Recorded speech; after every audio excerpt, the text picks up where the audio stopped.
Last week in Hawaii, there was a defense summit, which was effectively hosted by the United States Pacific Command. And the main host was US Defense Secretary Lloyd Austin. Now, this is interesting. Yes, there's a war going on in Ukraine. Yes, there is a genocidal campaign ongoing in Gaza. But that doesn't mean that the United States has taken its foot off the pedal to put pressure on China. About a decade ago, the United States brought together neighboring countries in Asia, neighboring in the sense that they neighbor the kind of Asian arena around China. They are not neighbors of each other, but brought together India, Australia, and Japan into a formation known as the Quadrilateral Security Arrangement, the Quad. Well, the United States has been a bit frustrated with India in recent times. India has continued to buy weapon systems from Russia. India has continued to refuse to condemn Russia for the war in Ukraine.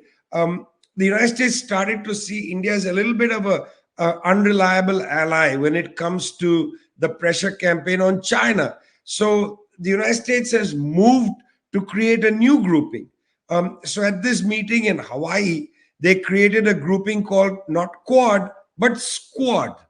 The Squad. Now, this is interesting because in the US Congress, the term Squad was used to refer to four Congress people who were basically seen as left of center. Nothing left of center about the Squad. Japan is in the Squad. Australia is in the Squad. The United States is in the Squad. But India is not in the Squad. India has been replaced by the Philippines. So this squad, this grouping of four, again, is Australia, Japan, the Philippines, and the United States. And this meeting in Hawaii was interesting because it followed a major military drill that these countries had off the coast of China. And also it's important to point out that the Philippines, unlike India, is a mutual defense treaty ally of the United States and is creating a visiting force agreement with Japan. Japan has this kind of treaty with Australia and with the United States. The Philippines already has increased the number of US military bases it has on its northern region. Australia has expanded its military bases to allow the United States to even park nuclear carrying aircraft. So Japan, Philippines, and Australia are all, in a sense, battleships for the United States.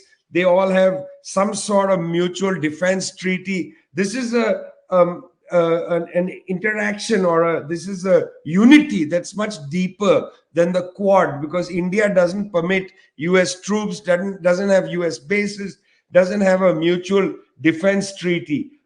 It's quite an interesting development to see this.